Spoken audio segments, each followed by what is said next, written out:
Bismillahirrahmanirrahim. Assalamualaikum warahmatullahi wabarakatuh. Halo rekan-rekan manusia. Saya Bun Mulyana. Dalam kesempatan kali ini saya akan mengulas ulasan komprehensif studi kelayakan bisnis perusahaan Jenius. Eh, Ulasan ini dibuat untuk memenuhi tugas UAS mata kuliah studi kelayakan bisnis. Baik, bedah komprehensif kasus Jenius berdasarkan aspek studi kelayakan bisnis. Perusahaan teknologi pendidikan MTek asal Indonesia didirikan pada 7 Juli 2024 oleh Sabda Subeki dan Medi Suharta. Berawal dari bimbingan belajar konvensional, Jenius berkembang menjadi platform digital yang berfokus pada pemahaman konsep dan penalaran ilmiah.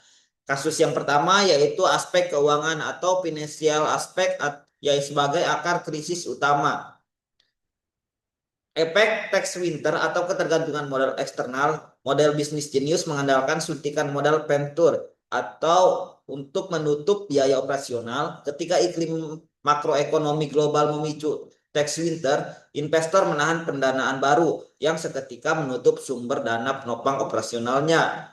Margin kontribusi negatif dan burn rate tinggi, perusahaan belum mencetak arus kas positif secara mandiri atau cash flow positif. Burn rate harian atau bulanan membengkak melebihi revenue real, sehingga ketika modal eksternal terhenti, cadangan kas atau cash runway terkuras habis. Yang kedua yaitu dari aspek pasar dan pemasaran atau marketing aspek.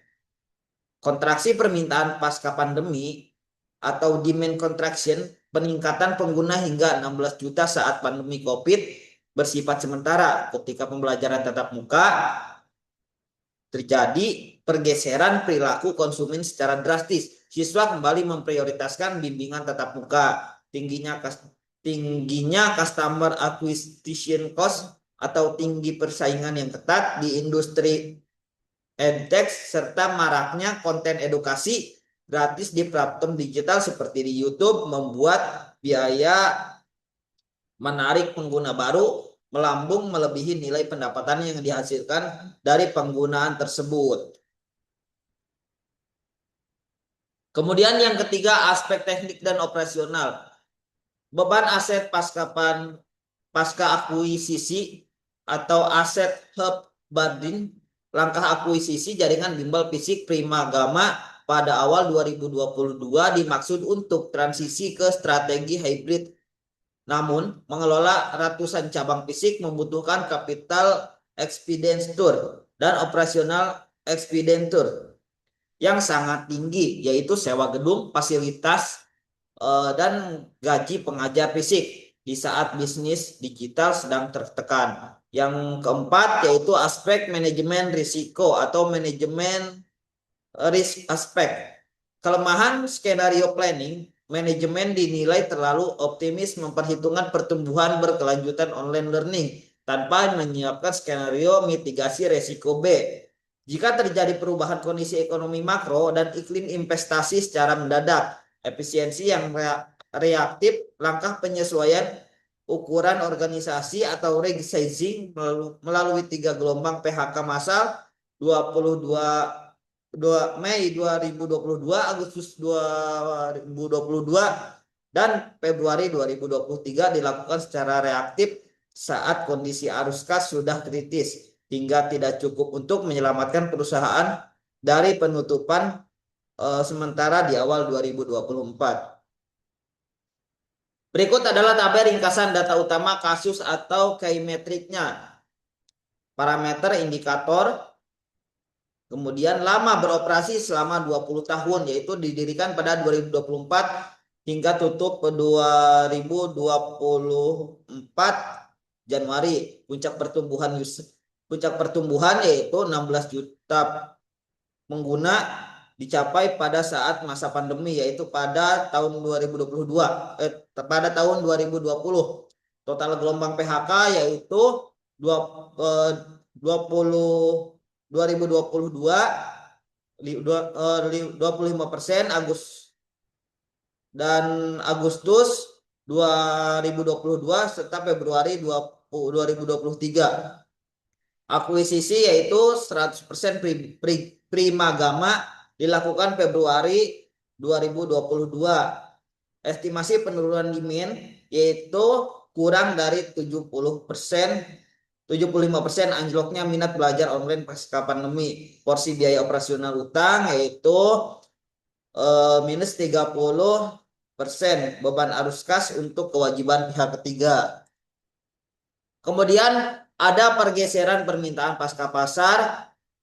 Dari data di atas terjadi perpotongan crossover tajam pada tahun 2022 hingga 2023 di mana minat pembelajaran kembali didominasi oleh metode tatap muka fisik 90%, sementara online edtech merosot ke 15%.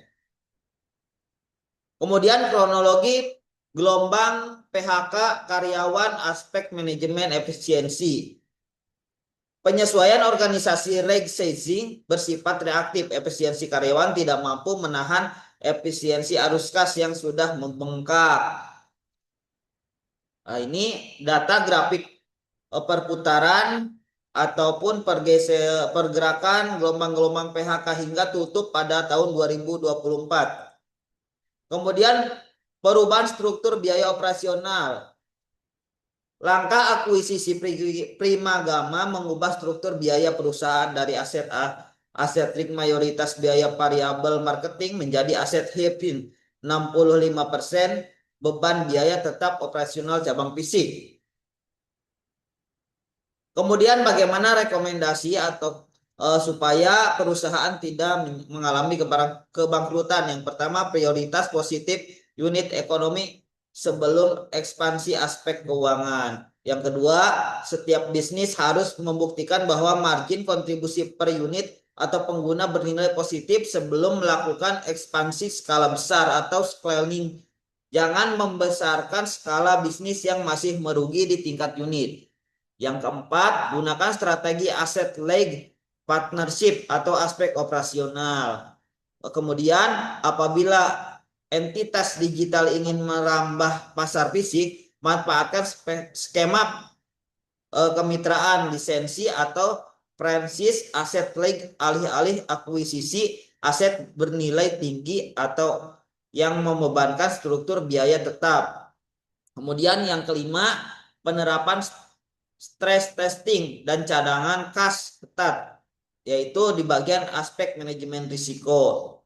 Kemudian yang terakhir, perusahaan wajib melakukan simulasi uji ketahanan skenario terburuk termasuk asumsi penurunan demand hingga 50%, serta mempertahankan cadangan kas operasional atau kas runway yang aman untuk bertahan minimal 18 sampai 24 bulan secara mandiri.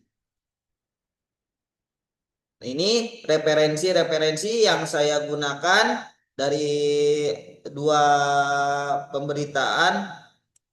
Sekian paparan dari saya, kurang lebihnya mohon maaf. Assalamualaikum warahmatullahi wabarakatuh.